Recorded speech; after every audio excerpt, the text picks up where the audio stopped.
I will start. Before starting next questions, let's revise what is SHM, simple harmonic motion. Simple harmonic motion. This was in class 11th. Simple harmonic motions can be divided into two categories. One is straight simple harmonic motion, like the motion of a spring, where the body moves in a straight line. That's linear SHM. Then we have angular SHM, where body is in circular path, like the motion of a pendulum. So in this case, in the case of dipole, you will need the concept of angular SHM. So I'm not discussing linear SHM, I'm discussing just angular SHM. So what happens in angular SHM? Let's say, let's take an example of a dipole. Not a dipole, let's take example of a pendulum. You take a pendulum, this pendulum is at rest. We call this position as the mean position of the pendulum. This pendulum is at rest, it's not oscillating. Next, what you do is you just disturb this pendulum. You disturb it by an angle theta and you leave it here. So what will happen? A restoring torque will act on the dipole. This restoring torque will try to bring this dipole back to its mean position. So a restoring torque is acting over it. So for angular SHM, the first condition is your system should be in oscillation. If I disturb this pendulum, then this pendulum will start oscillating. So for angular SHM, conditions for angular SHM, the first condition is your system should be in oscillation. It should be oscillatory motion. Condition number one is oscillation. The next condition for angular SHM is a restoring torque should be acting on the body. And that restoring torque will try to bring it back to its mean position. So a restoring torque will act on the body.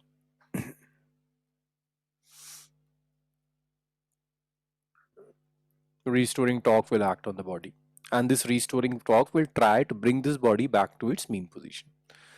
Third condition is that restoring torque should satisfy this condition, where this tau is your restoring torque.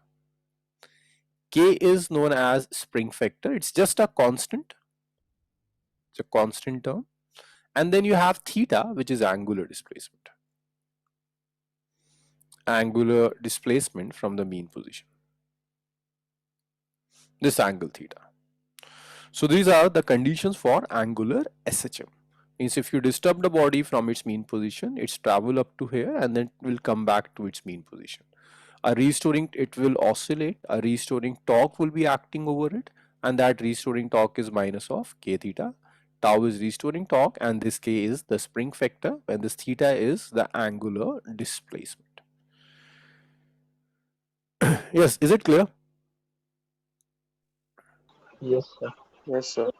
So for a system to be an angular SHM, if you have to prove that a given system is an angular SHM, then that system should satisfy this condition.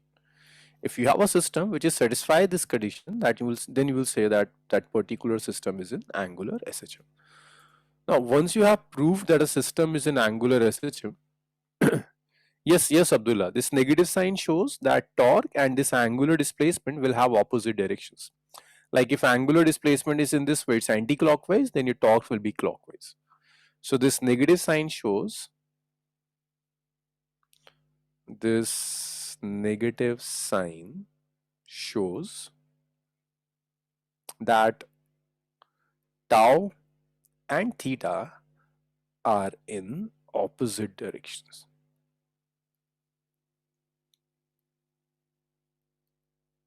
This is the significance of this negative sign. Negative sign shows that tau and theta both are in opposite directions.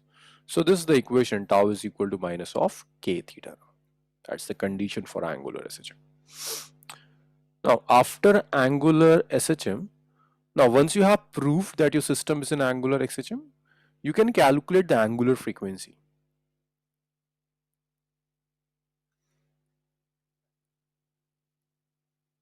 So we represent the angular frequency as omega. Omega is root over k by I, where I is moment of inertia. Moment of inertia. So if someone from you is not used to with a moment of inertia, consider unit of moment of inertia as analog of mass. Moment of inertia plays the same role as the mass plays in straight line motion. So this moment of inertia is analog of mass only. And the moment of inertia of the pendulum, on you're not solving pendulum here, you will be solving dipole. So moment of inertia of electric dipole would be given in the question. So this is how we calculate omega, which is root over k by I. Once you have omega, you can calculate the time period using this relation. Omega is 2 pi by t, where t is the time period.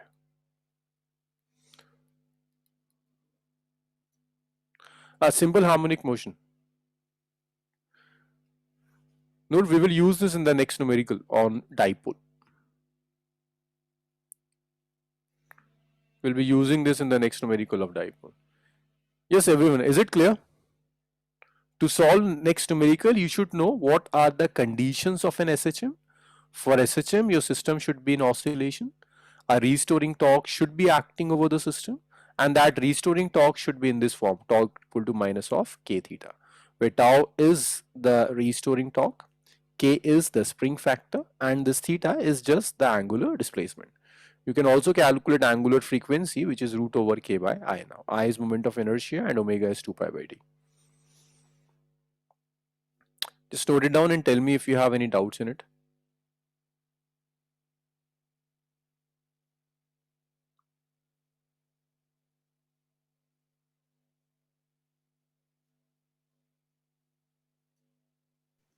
Sir, the omega is equal to 2 pi by t is used for what? This is used to calculate time period. So you can calculate omega from this equation. Then using this equation, you can calculate time period. So once you know your omega, you can calculate your time period.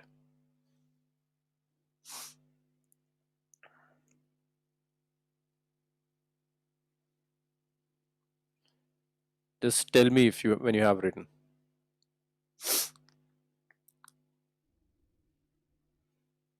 Done, sir. It's okay. Sania?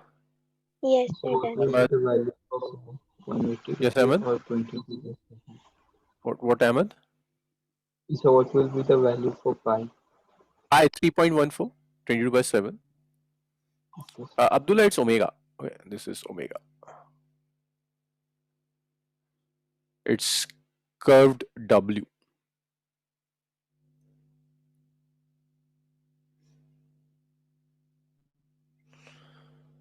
Okay, so I'm changing the slide. So the question for which we were revising SHM is an electric dipole. An electric dipole displays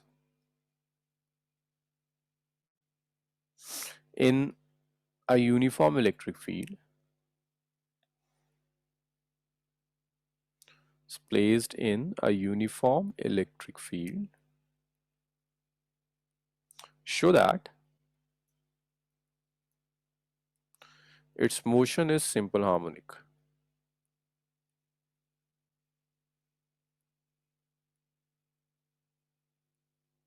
Also calculate its frequency. Let's calculate its time period. So to show that a motion is SHM, you first have to convince yourself that this motion is oscillatory. So what we do is, this is electric field. It's a uniform field. And in this uniform field, I placed an electric dipole which is parallel to the field. So this is the uniform field. In this uniform field, I'm placing a dipole which is parallel to the field. So dipole moment is just parallel to the electric field. Amalia, how much torque is acting on the dipole if it is parallel to the field?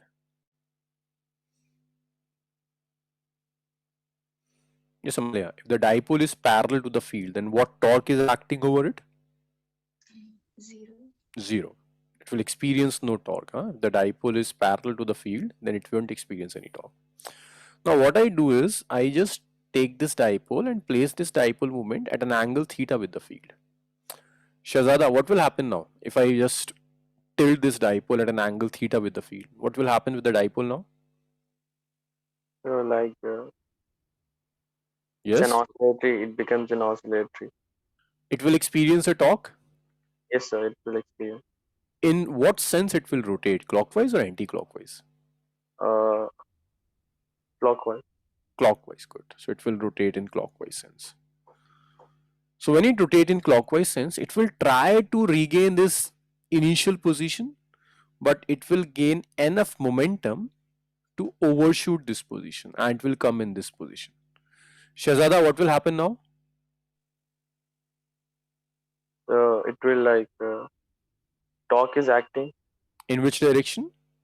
Now it will go in anti-clockwise direction. Right. Now again, and torque will act on the dipole in anti-clockwise direction. So this dipole will keep on oscillating about the mean position. Sometimes the torque is clockwise, sometimes the torque is anti-clockwise.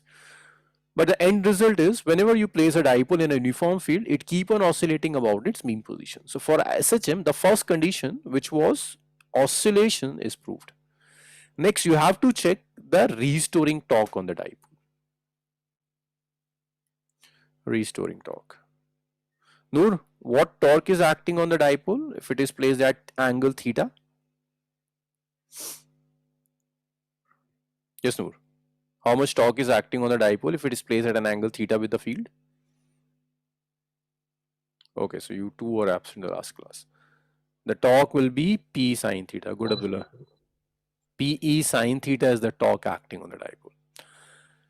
And if you see this thing very clearly, see the torque is acting in the clockwise direction, but your dipole is rotating in anti-clockwise direction. In the same way here, your dipole is rotating in anti-clockwise direction, but sorry, the torque is acting in the anti-clockwise direction, but your angle is in clockwise direction. So this tau and theta are acting in opposite direction. That's why I'm putting this negative sign. Everyone, is it clear why I'm using this negative sign here? Yes, sir. It's just because of the fact that torque and angular displacement are in opposite direction. When the torque is clockwise, this angular displacement is anti-clockwise. When the torque is anti-clockwise, then this theta is clockwise. That's why I'm putting this angle theta now. This is not in SHM, because for SHM, you don't need sine theta, you need theta. So this equation says it's not an SHM, it's oscillation but not SHM. So next what we can do is we can use small angle approximation. Small angle approximation. So for small angle approximation, what we can do is we can write, if the angle is very small, then we can write sine theta is almost equal to theta. Small angle approximation says if your angle is very small, then you can write sine theta is almost equal to theta now. So I call this as equation number 1. I call this as equation number 2. This basically means, like, if you calculate sine 0, sine 0 is almost 0. If I calculate sine 0.01, it's almost equal to 0.01. If I calculate sine 0.001, it's almost equal to 0.001. This you can check using your calculator. So if you have a small angle, then for small angle, sine theta is almost equal to theta. So what we can do is we can substitute 2 in 1. When we substitute 2 in 1, we get tau is minus of PE theta. This is the expression of tau minus PE theta now.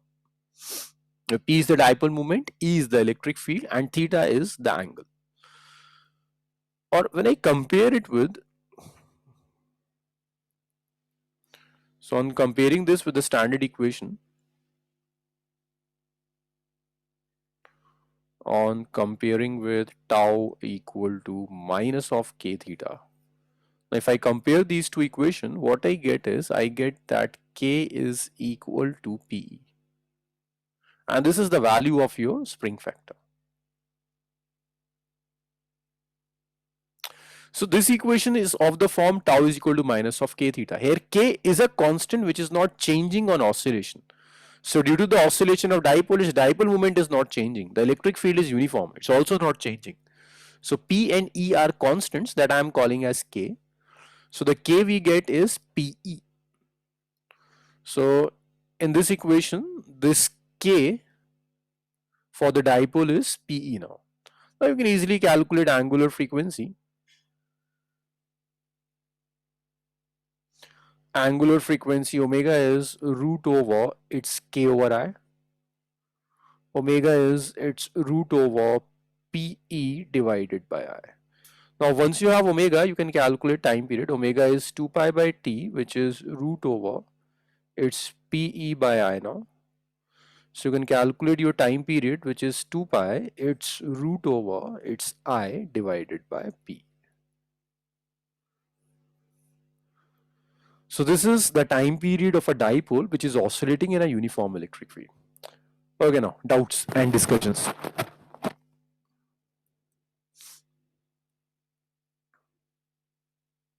Yes, Abdullah. Abdullah, I'm just comparing this with the standard equation of SHM. The standard equation of the SHM is tau is equal to minus of k theta. This is the standard equation of SHM.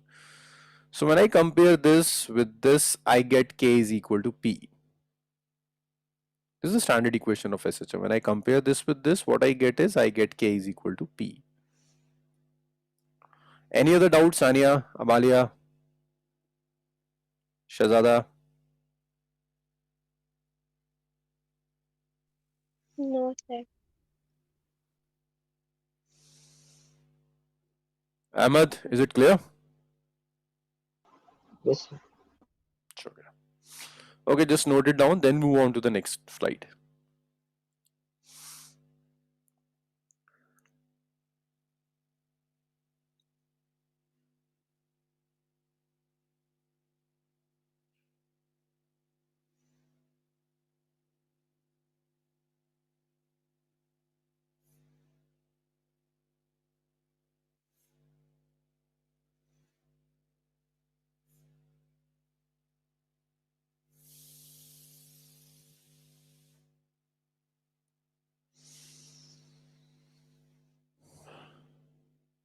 Mariam, written. Can I change the slide?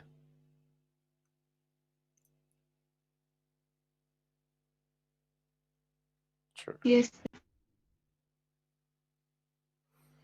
So that was about the motion of dipole in a uniform field. So if you place a dipole in a uniform field, then the net force on the dipole is 0. A torque will act on the dipole, and due to this torque, this dipole will oscillate about its mean position. Its motion would be SHM. Now, after this thing, the next question is not the question. Yes, we can have a qualitative discussion. The question says discuss motion of dipole. Discuss motion of dipole in non-uniform field. Now, field is not uniform, it's changing in a non-uniform field. Motion of dipole in a non-uniform field. So I'm giving you a non-uniform field.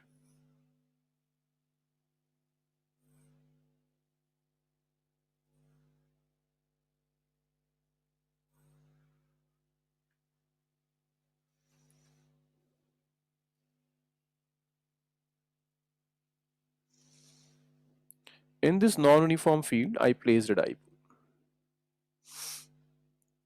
The dipole moment is P. The electric field is E. E1 here, the value of electric field E2 is E2 here. The magnitude of field is changing. Here it's E1, here it will be E2. So dipole means this is negative charge minus Q here. And it is a positive charge plus Q here.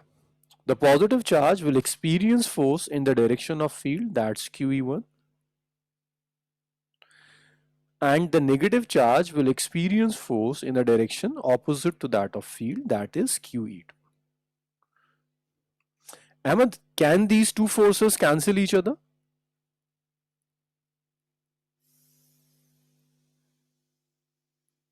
Yes, Ahmed. Can these two forces cancel each other? Yes, sir. Yes.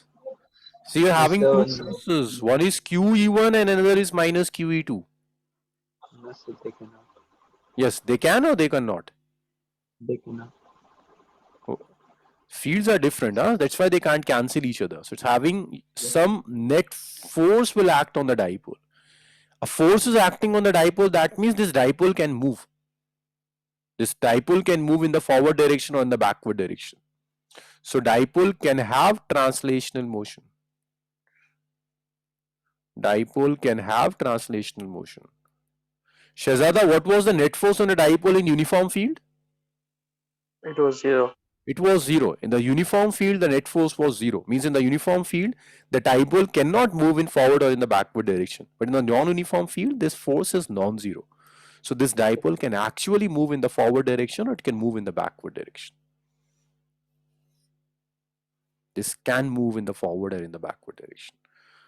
Okay, so that is the net force which is acting on the dipole. Okay, after this net force, a torque would be acting on the dipole that we can always calculate using P sine theta. So torque is non-zero. Means dipole will also have rotational motion. So which means if you place a dipole in a non-uniform field, then it will have a combination of translation as well as rotation. So it will move in this way, like it will travel in this way. It will keep on rotating and moving in the forward direction, or it will keep on rotating and moving in the backward direction.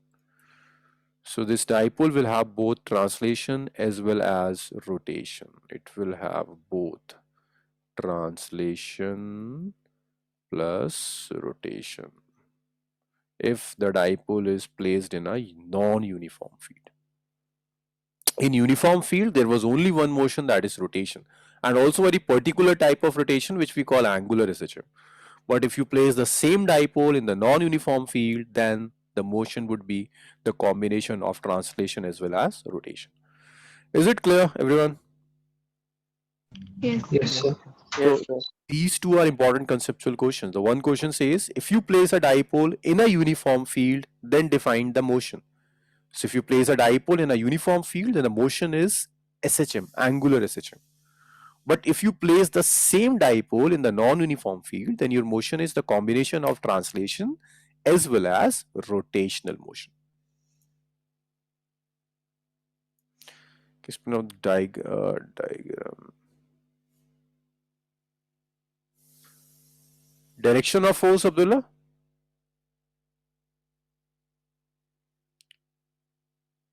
Okay. Abdullah, see, this is a positive charge. Huh? The positive charge experience force in the direction of field. And if you have a negative charge experience force in a direction opposite to that of field. This is how we decide direction. If you have a positive charge, it will be experiencing a force in the direction of field. But if you have a negative charge, then it will experience the same force but in a direction opposite to that of field. So this is how it works. Okay.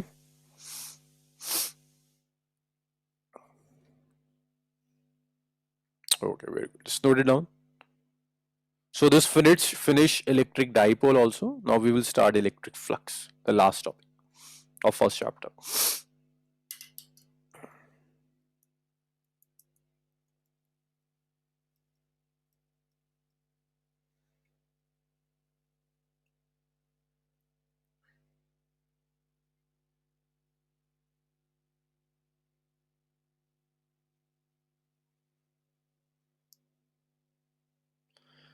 No, Abdullah, I will teach Gauss theorem today. I haven't yet started electric flux.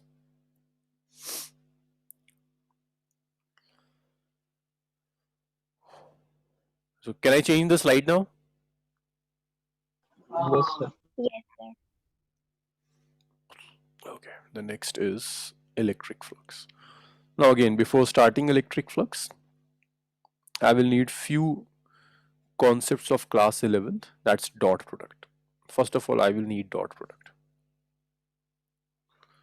So what is dot product? When you take dot product of two vectors, the result that we get is a scalar. The dot product, if you're taking two vectors and you take dot product of them, then the result will be a scalar. It's a type of vector multiplication, but when you multiply two vectors, then the result which we get is a scalar. Now the definition of dot product is very simple. This is vector A, this is vector B. They are inclined at an angle theta. We can define dot product in this way. Dot vector A dot vector B is equal to AB cos theta. This is the dot product of A and B now. AB cos theta. So this is how we define dot product of two vectors. We can also calculate this dot product in Cartesian form. So if I say that I have a vector A which is a1 I cap plus a2 j cap plus a3 k cap, and I have another vector B which is b1 I cap plus b2 j cap plus b3 k cap, then the A dot B will be, when you take the dot product in Cartesian form, then see, it's very simple. The coefficient of I cap is A1 here. The coefficient of I cap is B1 here. So just multiply this A1 with B1. The coefficient of J cap is A2 here. The coefficient of J cap is B2 here. So multiply them. It's A2, B2. The coefficient of K cap is A3 here. Coefficient of K cap is B3 here. So that's A3, B3.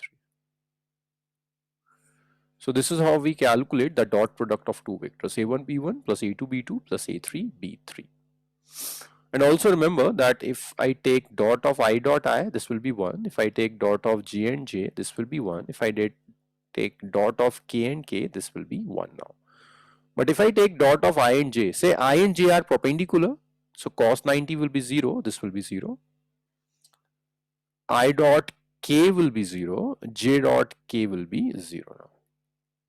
So if you take dot product of two perpendicular unit vectors, then it would be 0.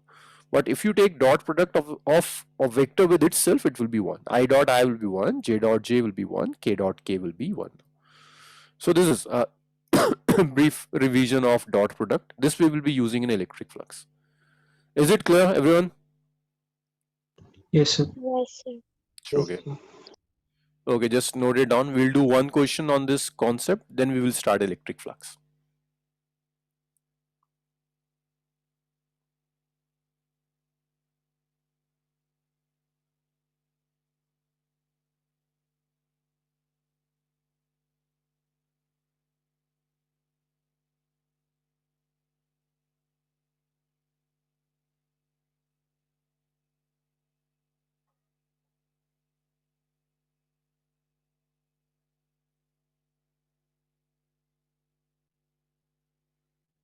Okay, good. So I hope everyone have written. Yes, sir. Yes, sir. Sure. So I'm giving you a very basic question on this concept. I have a vector A which is I2 I cap plus J cap plus K cap. And please don't answer using your mic, just write your answer in chat room. And vector B is I cap minus J cap plus 3 K cap. I need A dot B. I need answer of each one of you. Calculate A dot B and write its values in the chat room.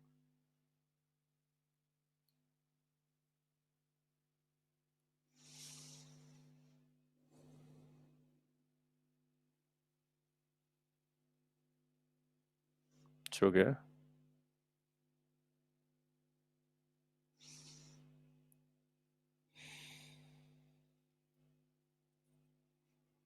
Abdullah, I think you're making some mistake. Yes, Noor is correct. And what about the rest?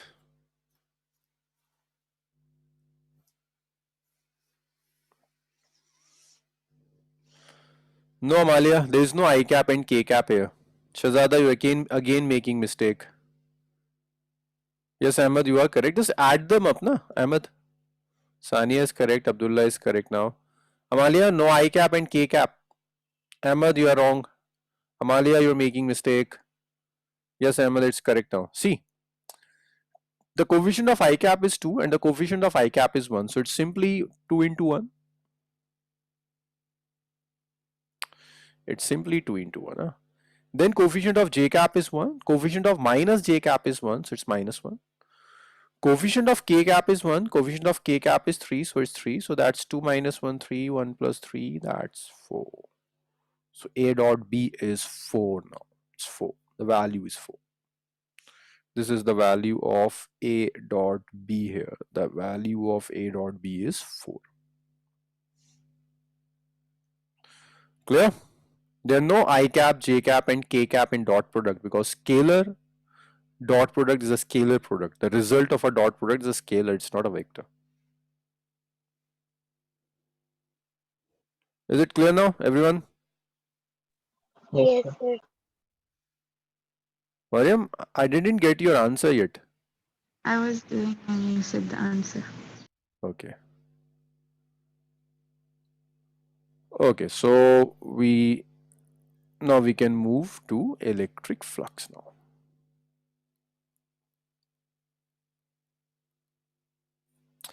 See, what is electric flux basically? Electric flux is the number of field lines which is crossing an area normally.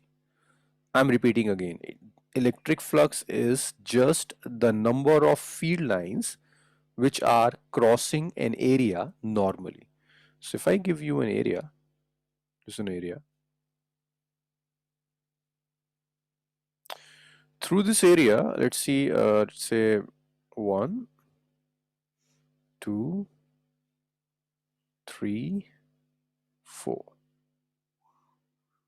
Total 4 field lines are crossing this area normally. Then we can say that the electric flux is 4 now. Just the number of field lines crossing an area normally is electric flux.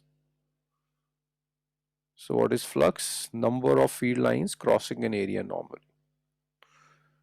Number of electric field lines crossing area normally.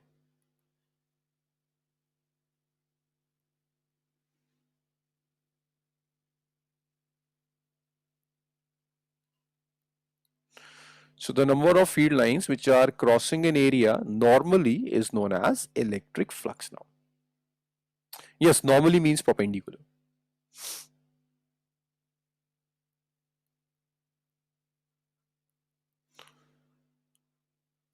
So if field lines are given, then it's very easy to calculate flux. Like in this example, 4 field lines are crossing through area, that means flux is 4.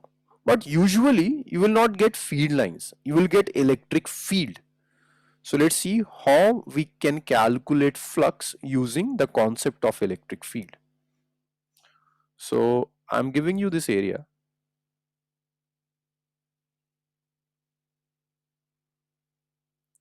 The area is S. This area, let's say this is in YZ plane. Like you can take a copy or a sheet and you can put that sheet perpendicular to your screen. So I can take a sheet and I can put that sheet perpendicular to the plane, this sheet. This is your area. The direction of the area is perpendicular to the area, and that's n cap.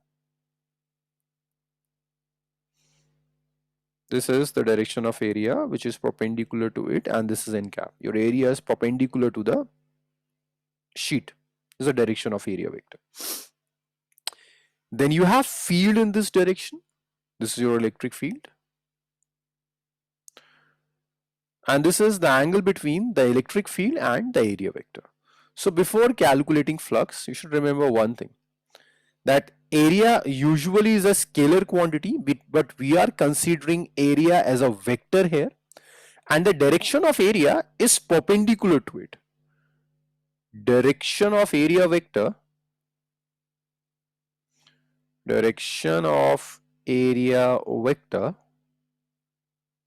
is perpendicular to it. The direction of area vector is perpendicular to the plane of area. This is the direction of area vector, and this is the electric field now.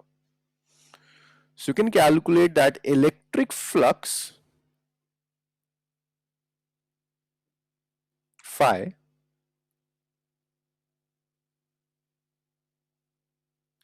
is the dot product of electric field and area vector. And when I take this dot product, I get phi is, when I open this dot product, this will be Es cos theta.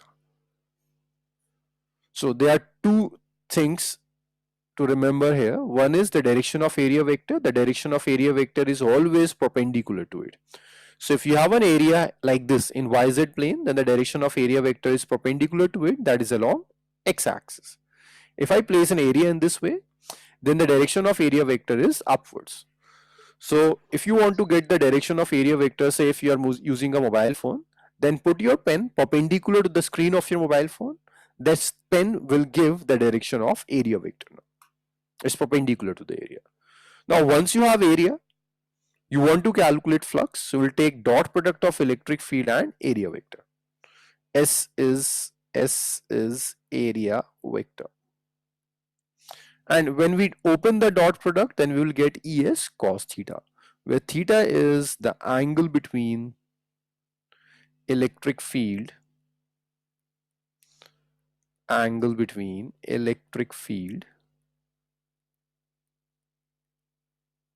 area vector. So the angle between electric field and the area vector is what we call theta, is the angle between these two things. Tell me, is it clear up to this point? Yes, sir. Yes, sir. Okay. So, see, this is the plane of area. This is the plane of area. This is the plane of area. Ahmed, if I'm taking this angle as 30 degree, the angle which the electric field makes with the plane of area is 30 degree. Then how much is theta? 60 degree. 60 degree. So always remember, we never use angle with the plane. I will never use this 30 degree. In this relation, this theta is the angle between field and area vector, which is 90 minus 30, which is 60.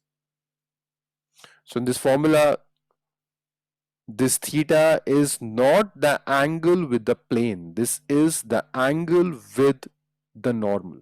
Always with the normal. This is the angle with the normal always. Yes, tell me, is it clear? Yes, sir, it's clear. It's Yes, clear. Okay, good. So theta is the angle between electric field and area vector here. Perfect. Next, this flux is a scalar. Flux is a scalar. It's not a vector quantity. It's a scalar quantity. You can easily calculate its SI unit. Okay, who will tell? Shahzada, you will. What should be the SI unit of flux? Take the SI unit of field, multiply it with area. Yes, Shahzada. What is the SI unit of flux? It should be Newton meter. Why Newton meter? What is the unit of field, Shahzada? So Newton meter. That one. Newton per coulomb. Yeah. And Newton area? meter. Meter or meter square? Meter square. So this is the unit of flux. Ahmed, do you remember there was one more unit of electric field and that was in volt? What was it? Unit of electric field, Ahmed, which was in volt.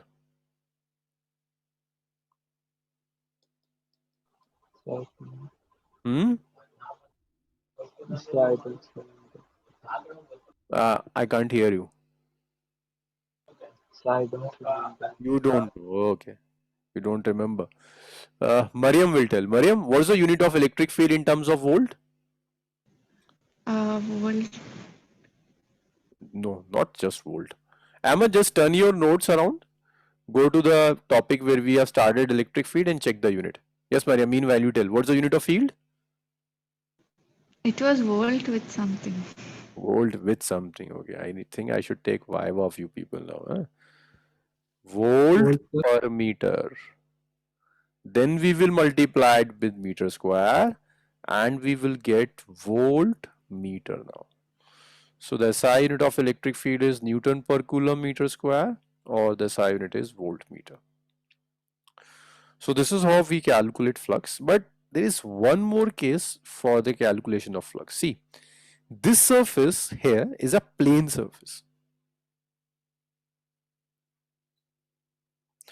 By plane surface we mean, if I take this surface as plane, then at each and every point on the plane surface, the direction of field is same.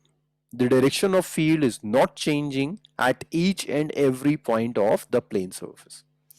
So if you take a square, like leave it square, just take your mobile phone or the screen of your laptop, take this pen and place this pen at various positions on the screen of your laptop or mobile phone.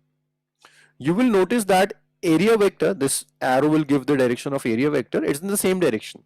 Like if I take this plane, I put my pen here, area vector is upwards, I put my pen here, area vector is upwards. I put my pen here, area vector is upwards. So if I take a plane surface and I take direction of area vector anywhere on the plane surface, then its direction would be same. So remember this thing. Direction of area vector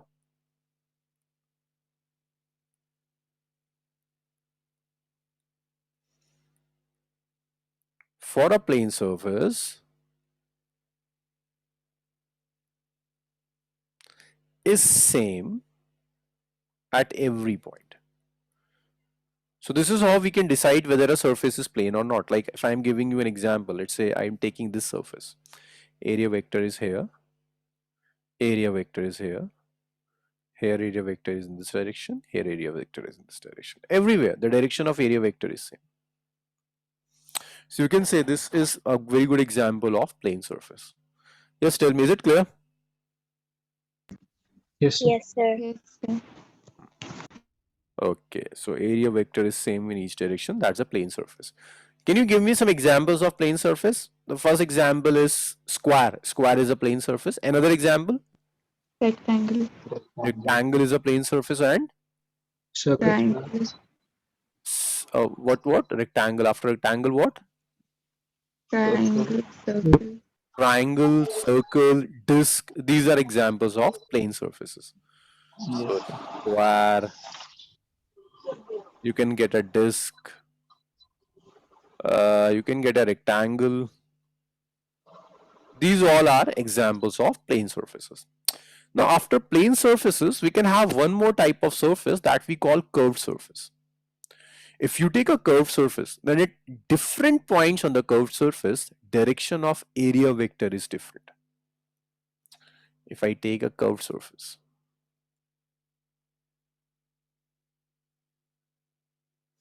if I take, like, this is an example of a curved surface. If I take area vector here, then here that normal is this. This will be the direction of area vector.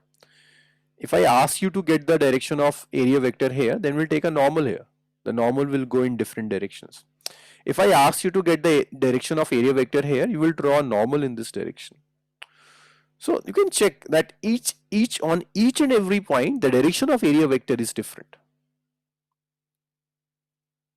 So if you have a curved surface, then for a curved surface at different points, area vector will have different directions. This is for a curved surface. Can you give me some examples of curved surface? Some examples. Yeah. Sphere is a very good example of curved surface, and Cylinder. Semicircle. Sphere. yeah, sphere, Cone. cylinder, Hemisphere. hemisphere. Ring. Which one? Ring. Ring. Ring is a plane surface. So if I take a ring, then this surface is flat. Don't take curvature of the circumference.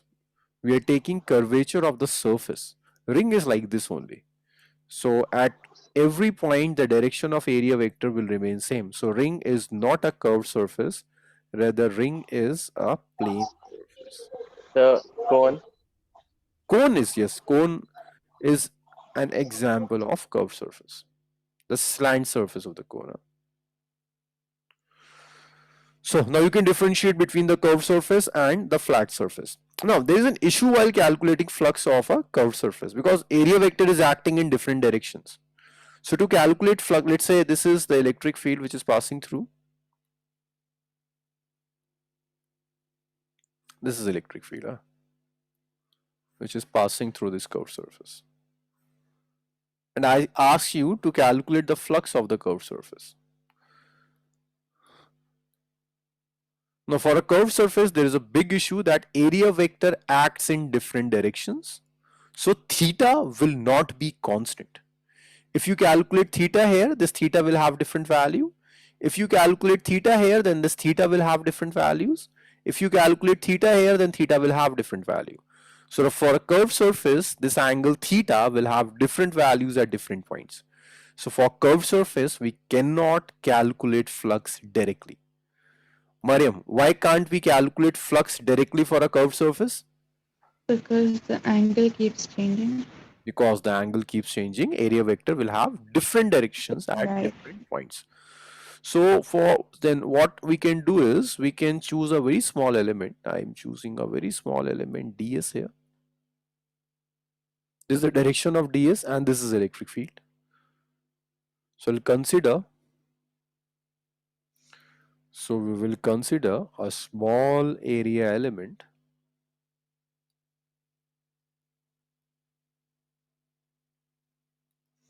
which we call ds. So I'm considering a very small area element which I'm calling ds. So electric flux through ds,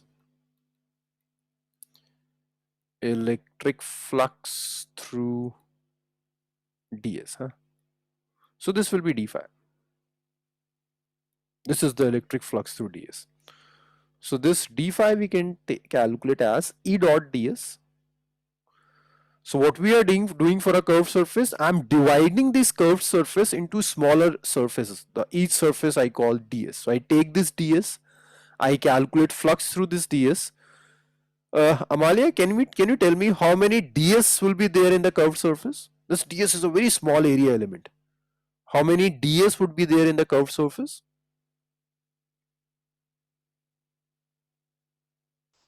Infinite. Infinite, right? Infinite ds would be there. There will be one ds here, there'll be one ds here, one ds here, one ds, infinite ds. So what we can do is we can calculate flux through the one ds and then you can combine it. So net flux to the surface, net flux through surface, what we can do is we can integrate this flux. The net flux to the surface is integral of E dot ds. So this is how we can calculate flux through the surface. It's integral of E dot ds. And this is not a general integral, it's a surface integral. I'm not integrating over length. I'm integrating over a surface, that's a surface integral. Now, it may be possible that your curved surface is closed for closed surface. Example of closed surface is sphere. Sphere is a very good example of closed surface. Or you can have a cube. It's again an example of closed surface. So if you have a closed surface, then we calculate flux in this way. The surface integral E dot ds. I will put a circle here. It's closed integral of E dot ds. I will put a circle here. This circle will show that the surface is closed surface. This circle will show that the given surface is closed. So I'm just summarizing everything. Electric flux is the number of field lines crossing an area normally. The direction of area vector is perpendicular to it. If you have a plane surface, then your flux is E dot s only, where this E dot s can be written as Es cos theta, where theta is the angle between the electric field and the area vector. It's a scalar quantity. Its SI unit is Newton per coulomb meter square or voltmeter. Then how we define a surface is plane. A plane surface, the direction of area vector is same at every point. The examples are square, disk, rectangle, ring. Then we can have curved surface. The examples are sphere, cylinder, hemisphere, cone. These are examples of curved surfaces. The issue with the curved surfaces is at every point the direction of area vector is different. At every point direction of area vector is different. So it will have different values of angle theta. So to calculate flux due to this curved surface, what we do is we take a very small area element, a very small element. We calculate flux due to this area element only, and then we will integrate it over the whole surface. We take flux due to small element and then we integrate it over the entire surface E dot ds. We take the surface integral here. And this is not a normal integral, it's a surface integral. And if this surface is closed, for example, it's a sphere or a cube or a cuboid, then we put a circle here. The circle simply means that this is integral is over a closed surface. This is open, that means this is for an open surface, but this is for a closed surface. Now, doubts. Any doubts in this discussion so far?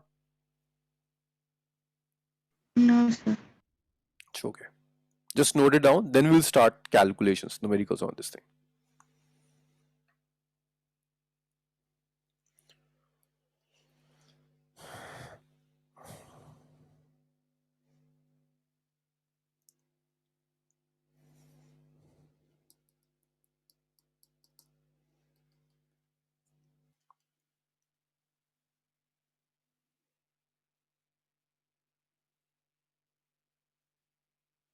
Yes, Ahmed, I will.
Written? Can I change the slide now? Yes, sir. Yes, sir. Yes, sir. Okay.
Yes, Shahzada. Can I change it? Yes, sir.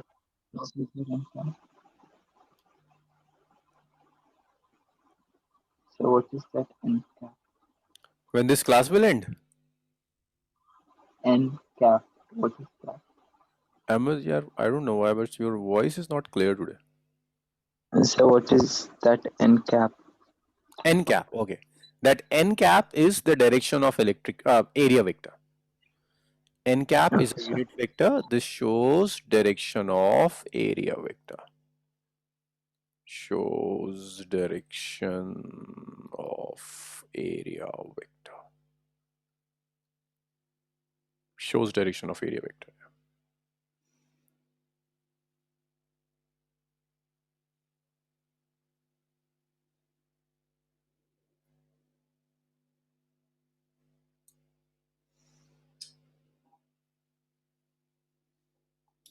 Done, sir. It's okay. Amalia, Shehzada, Yes, sir. Done.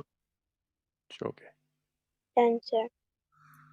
Okay, before starting numericals, let me ask some questions. Sania, let's start from you. Sania, what's the difference between a plane surface and a curved surface? Plane surface, the direct, we can easily find the direction. And in closed surface, the angle keeps changing. So Mhm. the direction For plane surface, direction of area vector is constant, and for a curved keeps surface, it keeps on changing. changing. Yeah. Okay. Mariam, what's the formula for calculating flux for a plane surface? So for the plane surface, integral E dot ds. Plane. I'm asking plane surface.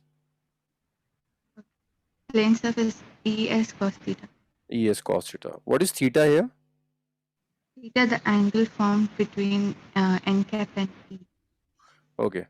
Ahmed, what's the expression for calculating field for a curved surface?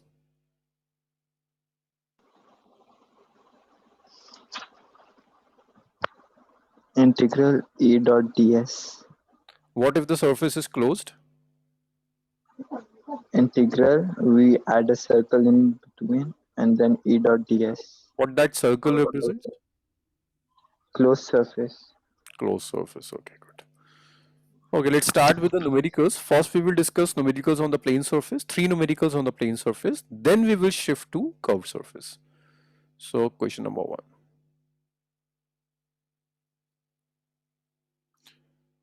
Electric field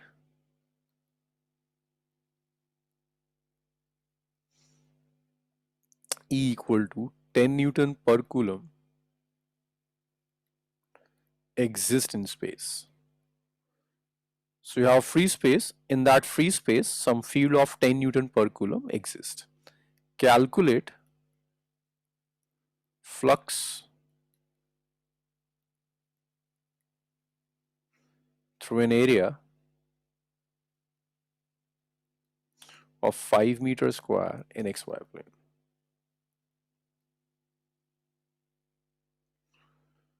So this is the value of field. This is the value of area. If field lines are inclined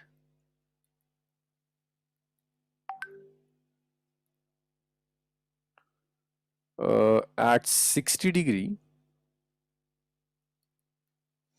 with plane of area. With plane of area. So I'm just drawing the diagram also. So this is your surface.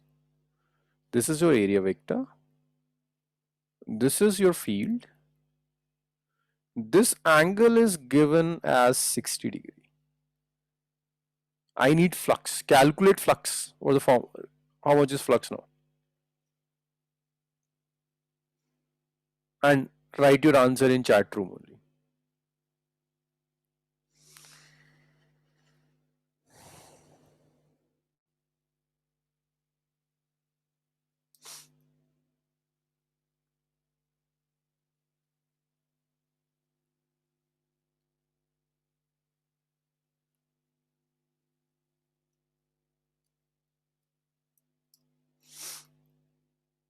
Answers.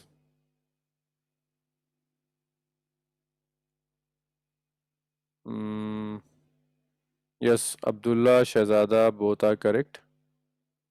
Sania, you're making some mistake. Check your value of theta. Sania.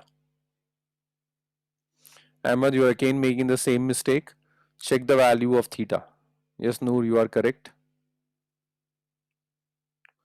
Mariam, Amalia, Shahzada. Sir, I sent. Yes, Ahmed. This is the value of theta. Yes, Mariam, you are correct.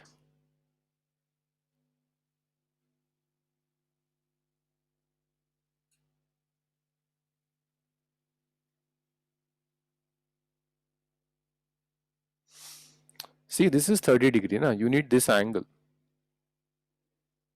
This angle is 30 degree now, right? Because you need angle with the normal. You don't need 60 degree. You need angle with the normal, which is 30 degree.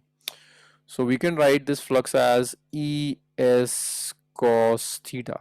Yes, Ahmed, now you are correct. You are writing wrong value of cos 30. S is 5, then this is cos 30 now. So phi is 50, cos 30 is root 3 over 2. Gets cancelled out, 25. So we get phi is 25 root 3 Newton per Coulomb meter square.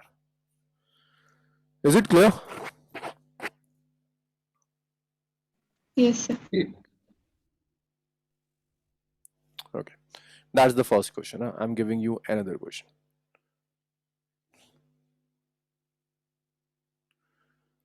See, electric field is given. Electric field E is equal to I cap plus 2j cap plus 3k cap Newton per Coulomb exists in space in space. Calculate flux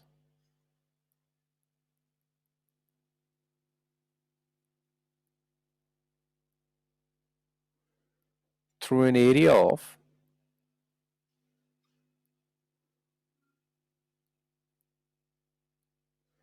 I cap minus j cap plus k cap meter square. Calculate how much is flux. Electric field and area both are given in Cartesian form. You can easily calculate flux.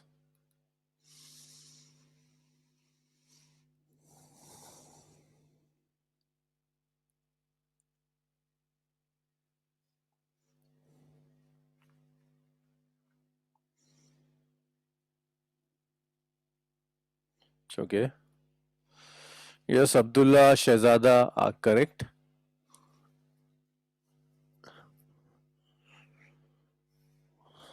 And about the rest? Yes, Noor is correct. Ahmed is correct.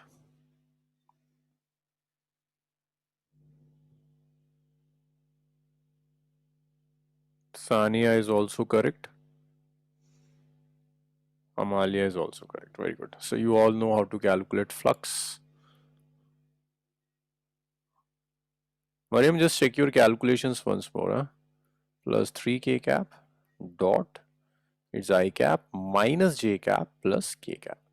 So when I take flux, what we do is coefficient of I cap is 1, coefficient of I cap is 1. So I'm multiplying 1 with 1, it's 1. The coefficient of j cap is 2, j cap is minus 1. So I write it as minus 2. The coefficient of k cap is 3 and k cap is 1, it's 1. So this will be 2 only. I am not 4, it's 2. It's 2. 2 Newton per coulomb meter square. This is fine. Okay, so that is flux 2 Newton per coulomb meter square. Okay, I'm giving you another question. This electric field is same.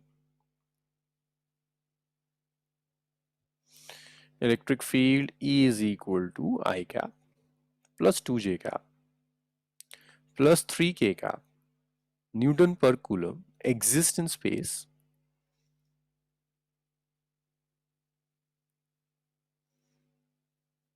Calculate flux through an area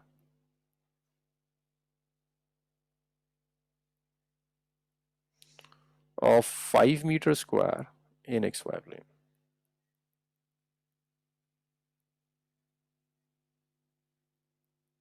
Yes, how much is the flux in this case now? Electric field is given, area is given in, but this area is in xy plane. Calculate the flux now.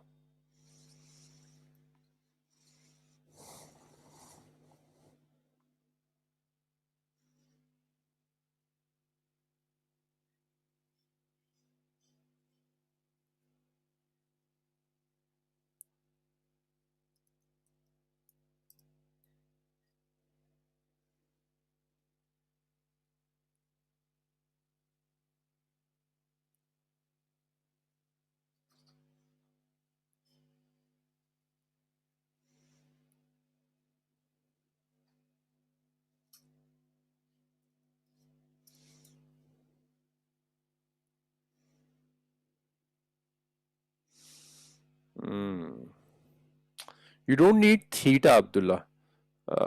Noor is getting... No, Noor, you're wrong. Ahmed, you are again making mistake. Shehzada is correct. See, there's a problem in this question. Huh? Electric field is in Cartesian form, but your area is not given in Cartesian form. So first of all, decide the direction of area. If your area is in xy plane, then what should be the direction of area vector, Mariam?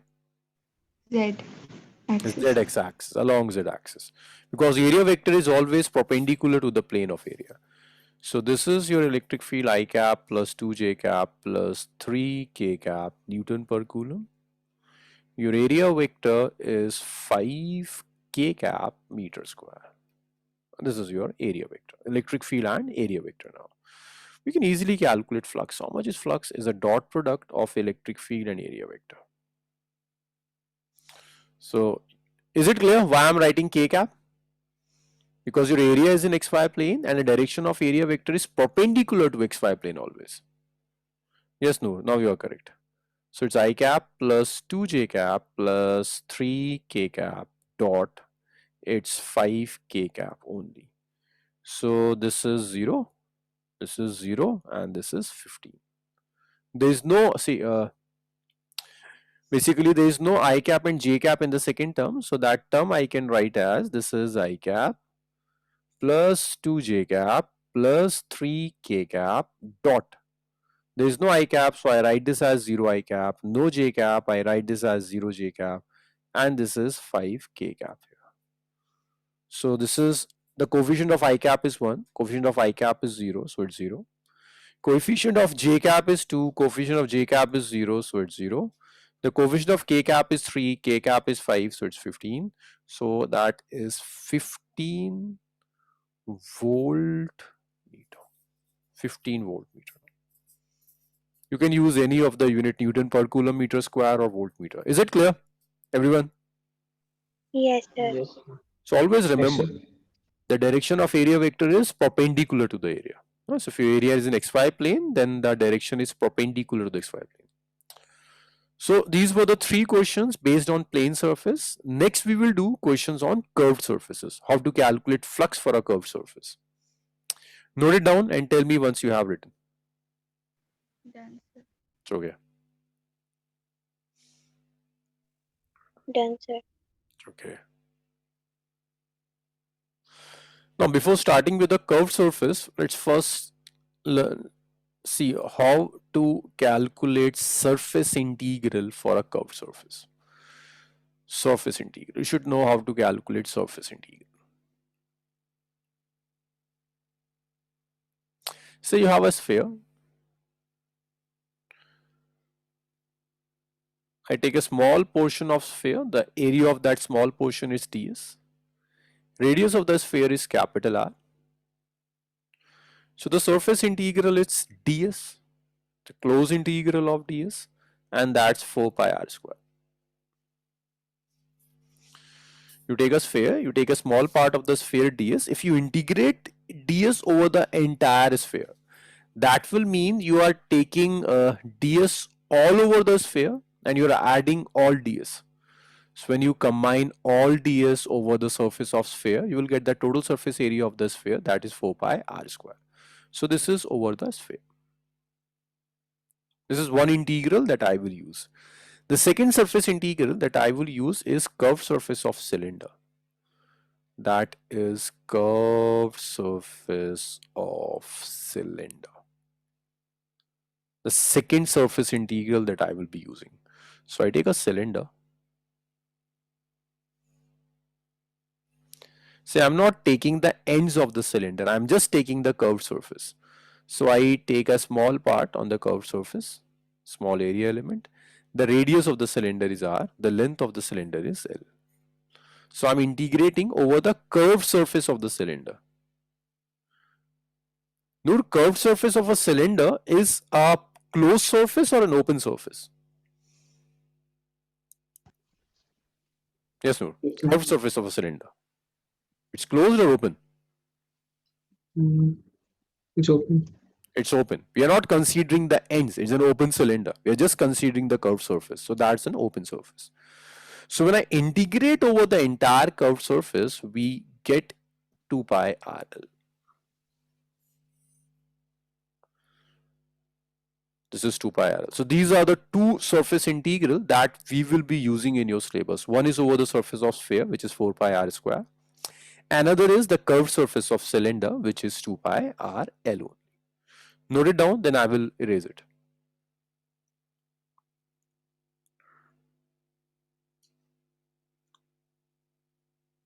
So what about cone? We will solve cone using the concept of solid angle. Cone is a bit complicated. Well, you will never get cone in your CBSE exams. These cone is basically in the syllabus of JEE, IIT JEE. NCERT never use cone. NCERT use just sphere or cylinder or cube or cuboid. That's it.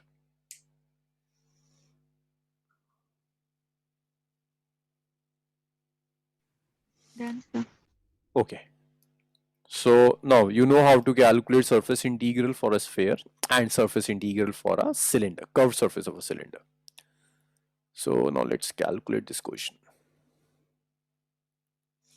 We have a charge q. It's placed at the center of a sphere. So you take a charge q, you place that charge q at the center of the sphere, calculate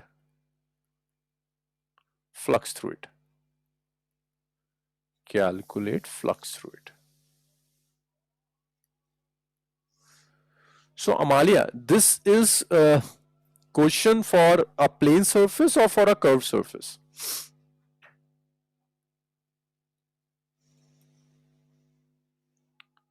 Plane surface. Plane surface, huh? We are using sphere. What type of surface is sphere? Curved surface. Curved surface. And what type of curved surface is it? Is a plane open curved surface or a closed curved surface? Yes, Amalia. What type of curved surface? Closed curved surface, right? So I take a sphere. I put a charge at the center of the sphere. Now I'm supposed to calculate the flux passing through the sphere. The radius of the sphere is r. So for a curved surface, what we do is we consider a small element. So the small element is ds. This is the direction of this area vector perpendicular to the surface, that's n cap. And this is the direction of field. This is the direction of field. This is the direction of field. So for the curved surface, we will use this simple step. It's integral of E dot ds. And we will put a close sign here. It's a closed surface, that's why I'll put a close sign here. So I can write this as phi is closed integral. See, E and ds are acting in same directions. So that's E ds cos 0.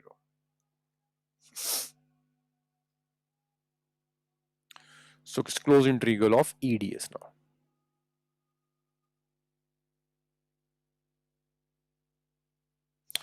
So we can calculate the value of E. The value of E is Q over 4 pi epsilon naught r square. This is how we calculate field for a point charge, right? You're calculating electric field at a distance r from the charge Q.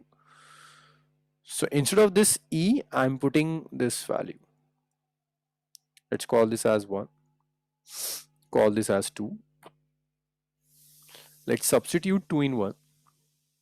When we substitute 2 in 1, we get phi is closed integral Q over 4 pi epsilon naught r square into ds. Now in this expression, Q is constant, 4 pi is constant, epsilon naught is constant, r is constant. So you can take Q outside, you can take 4 outside, you can take pi outside, you can take epsilon naught outside, you can take r square outside. It's closed integral of ds. So it's Q over 4 pi epsilon naught into r square. When you integrate this ds, we just have finished this integral. Integral of ds is 4 pi r square. So I will use 4 pi r square here. So see, 4 pi will cancel this 4 pi, r square will cancel this r square, and we are left with just that phi is the ratio of Q and epsilon naught. Phi is Q by epsilon naught. Charge divided by epsilon naught now. Is it clear? These all steps? Sir, here what happened to the cos? Cos is 0. Cos is 0. Because electric field and area vector both are acting in the same directions. That's why the angle between them is 0. Okay, sir. Any other doubt? Sania, Mariam? No, sir. No, So sir. the area of GS, Yes. What? we are considering a small portion. Yes, we are So considering the area of GS, Yes, Ahmed, again. so the area of DS, Yeah, we DS are is considering a small portion of the sphere, right? Then yes. why did we take the radius as R? Okay. It's because this is DS. That's a very small portion. But when I integrate which R, you're having problem with this R or this R here, Ahmed? Yes, sir. Which R is troubling you? This R or this R? The one upside. This one. Yes, sir. Okay. So we just first calculate the electric field. Huh? That's a point charge. At a distance R, your field is Q by 4 pi epsilon naught R square only. So instead of E, I put Q by 4 pi epsilon naught R square in DS. Now this Q by 4 pi epsilon naught R square is constant. So I take this outside the integral and I'm left with only DS. When I integrate this DS, see, I'm not expanding this DS only. I'm integrating it. Integrating means I will take DS throughout the sphere, throughout the surface of the sphere, and I'm combining them all. So when I combine them all, I will get the total surface of the area of the sphere, and the total surface area of the sphere is 4 pi r square. So this r is not the radius of this ds element. This r is the radius of the entire sphere. When I'm integrating it, I'm combining throughout the surface of the sphere. That's why I'm getting 4 pi r square. Okay, 4 pi r square will cancel. I will get phi equal to q epsilon naught. Is it clear? Yes, sir. Yes, sir. Okay, good. Just note it down. Then we will start Gauss law.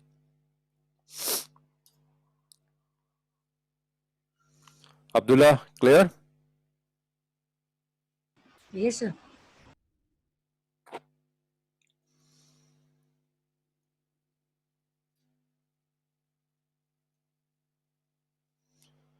Just tell me when you have written, huh? Done. Okay. So what's the value of epsilon 0?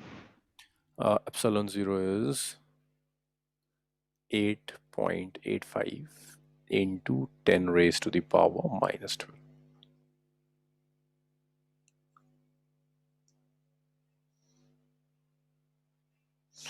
Okay. Now let's start with the Gauss law.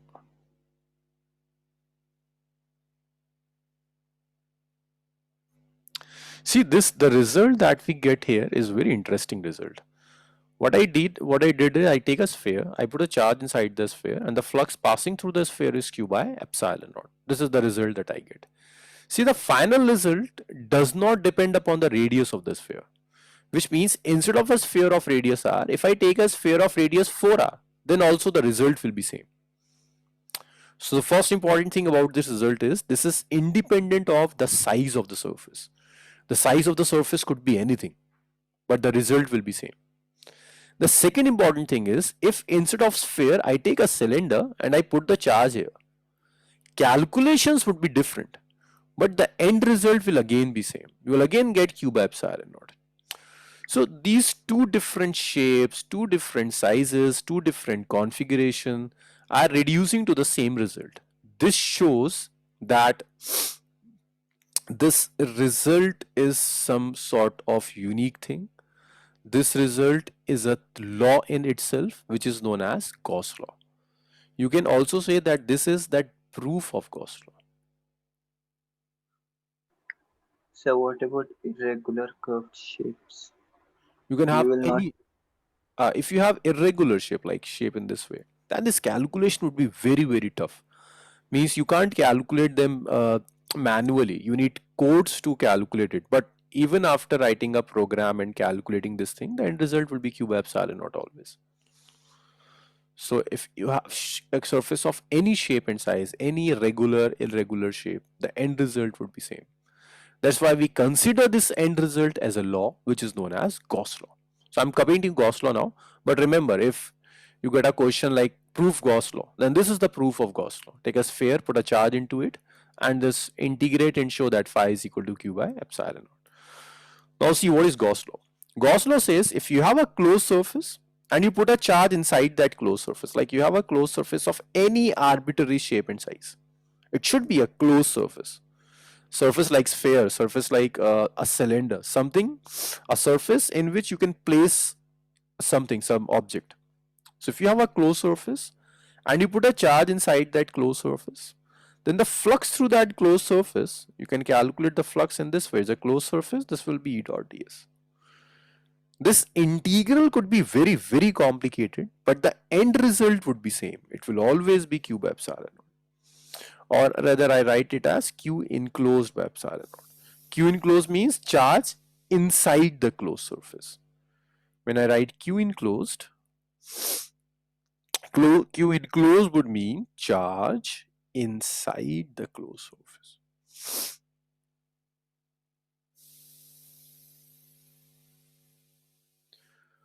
So Gauss law says if you take a closed surface, you put a charge inside that closed surface, then the total flux passing through the closed surface will be q by epsilon naught.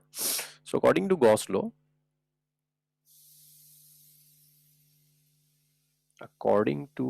law,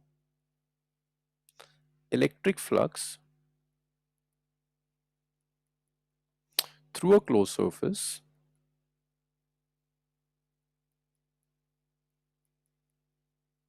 is 1 by epsilon naught times the total charge enclosed by the surface.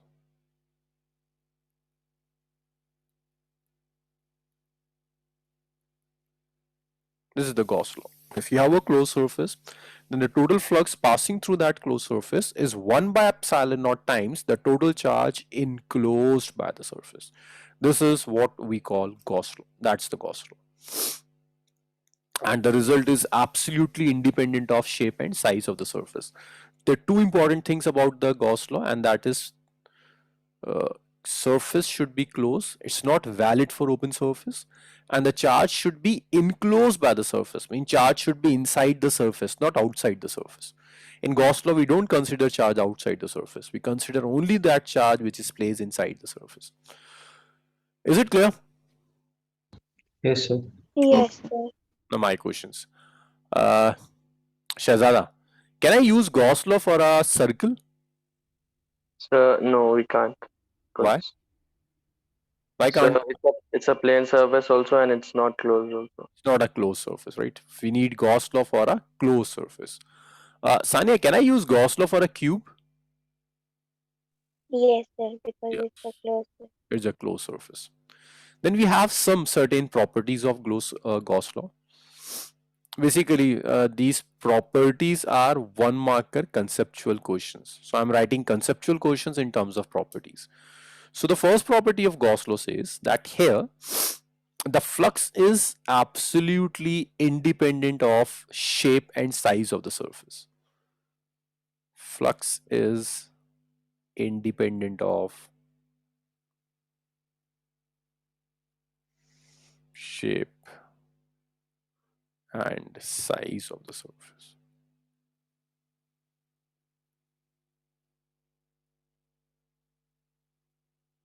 So Gauss law says that the flux is absolutely independent of the shape and size of the surface. Means if I take a sphere of radius r and I put a charge inside the sphere, or if I take a sphere of radius 2r and I put a charge inside that sphere, or I can take a cylinder and I put a charge inside the cylinder, or I can use any random shape and I put a charge inside that shape.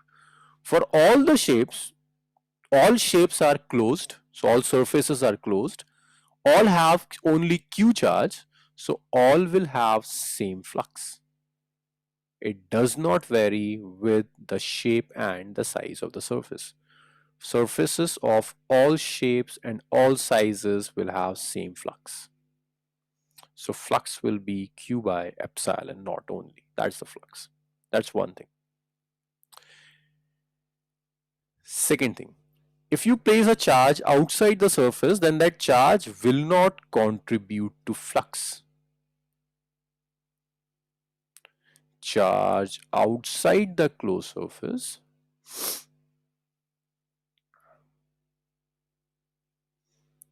the closed surface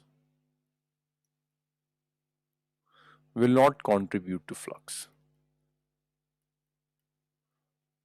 Will not contribute to flux. So if I take a closed surface like this way, I put a charge Q1 here, I put a charge minus Q2 here, I put a charge Q3 here and a charge Q4 here. So this Q4 will not contribute to flux. Q1 minus Q2 and Q3 will contribute to flux. So you can write Q enclosed, which is Q1 minus Q2 plus Q3. So you can write that your flux is Q1 minus Q2 plus Q3 over epsilon naught. So this is the flux. Q3, Q4 will not contribute to flux. Only these three will contribute to flux. Third property. So if electric field lines are moving out of the closed surface, means the flux is outwards. We consider outwards flux as positive. But if the flux is entering the closed surface, then that is inwards, and we consider that inwards flux as negative. So we consider outwards flux as positive. Outwards flux as positive and inwards flux as negative. Inwards flux as negative. So if I take a closed surface, I put a charge here, then electric field lines are going out of the closed surface. Then the flux is positive. But if I take the same surface and I put a negative charge here, then the electric field lines will enter the surface. Field lines are entering the surface. And if field lines are entering the surface, then your flux will be negative. So this is how we decide whether your given flux is positive or your flux is negative. It's moving out of the surface, it's positive. And if it is entering the surface, then this is negative flux. So, is it clear up to this third property? Sir, Yes, can you sir. explain Yes, the sir. third one again? Third one again. So, if you take a closed surface and you put a positive charge inside that closed surface, then the electric field lines are going out of the surface. They're moving out. It's an outwards flux. We consider this outwards flux as positive. But if field lines, if you instead of positive charge, if I take a negative charge, then the field lines are entering. The direction of electric field is inside. Field lines are entering here. So the flux is entering flux. It's an inwards flux. And we take inwards flux as negative. Yes, Mariam. Okay, I take a closed surface and some field lines are crossing through it.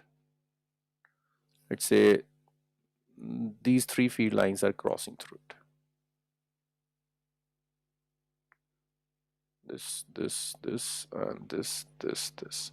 Mariam, can you just count how many field lines are entering the closed surface? 3. 3. So those 3 field lines which are entering the surface will contribute to positive flux or to negative flux? Negative. Negative. So that's -3. And Mariam, how many field lines are going out of the surface? Outwards? 3. 3. 3. It will contribute to positive flux or negative flux?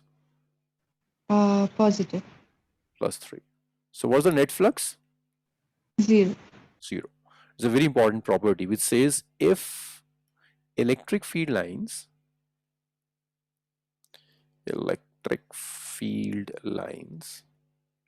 are crossing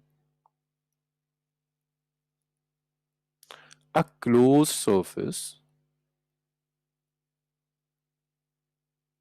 then net flux is 0.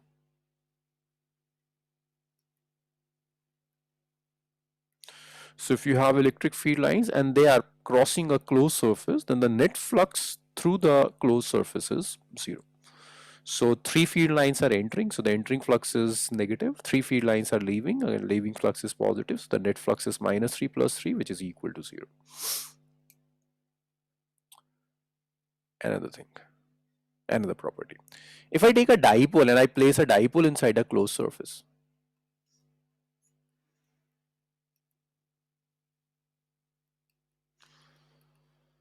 if electric dipole is placed inside closed surface,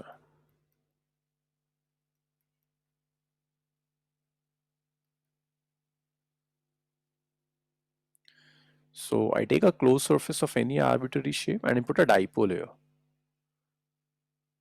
Noor, can you decide how much is the flux through the surface?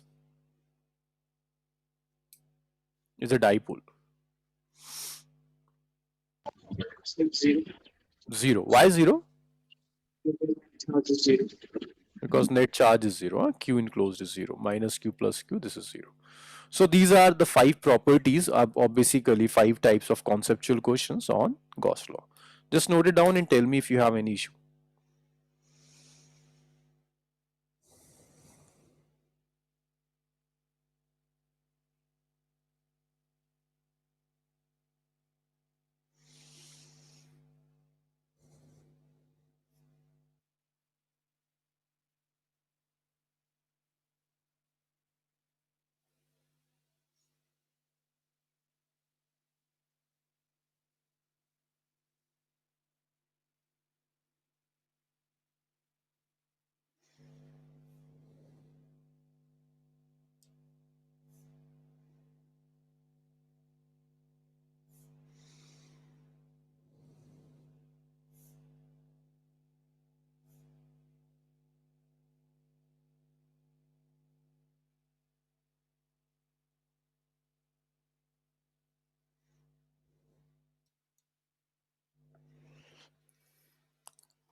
It's okay. Everyone have written? Yes. Sure. So I'm changing the slide. Sir, 1 second. Okay.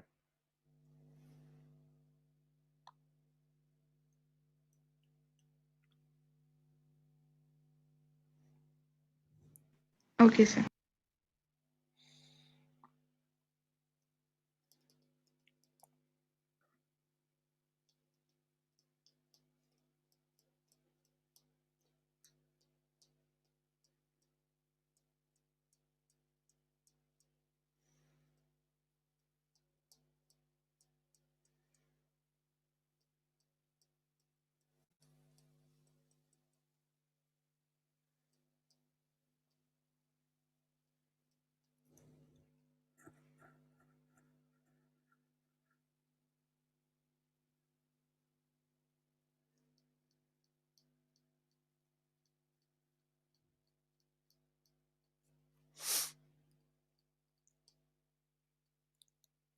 Any doubts, discussions?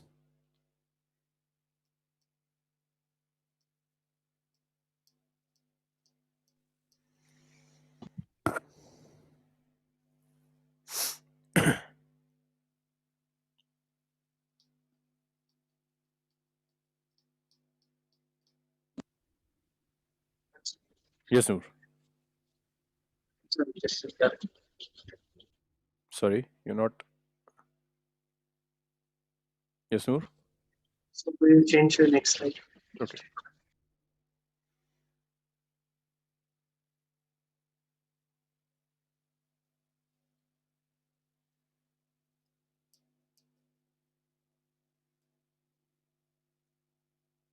So these are 5 types of conceptual questions. These 5 properties are basically 5 conceptual questions on Gauss law.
So can you explain 4 point again?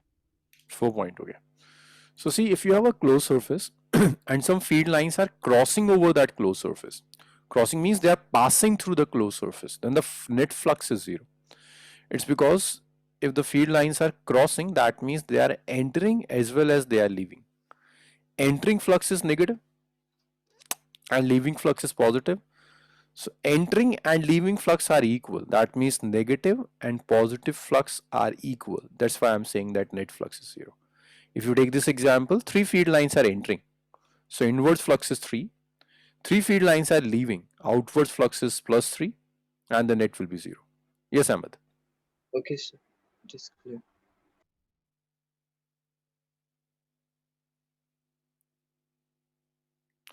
Yes. Written, everyone? Yes, sir. It's okay. So that was about Gauss law. Now we are left with some derivations of electric field using Gauss law and some basic numericals on Gauss law. So hopefully by Friday I will finish this chapter, and from the next week we'll start with the second chapter always. By the way, what chapter are you doing in your school? Third? We just Chapter started 2. Second chapter you're doing. Yes. And what topic in second chapter? So electric potential. Electric potential you are doing. Okay. So okay. Okay, so let's stop here. We'll continue this on Wednesday. Meanwhile, if you have any doubts, we can discuss. Sir, can you show the previous slide? Yes. Yes, Mariam.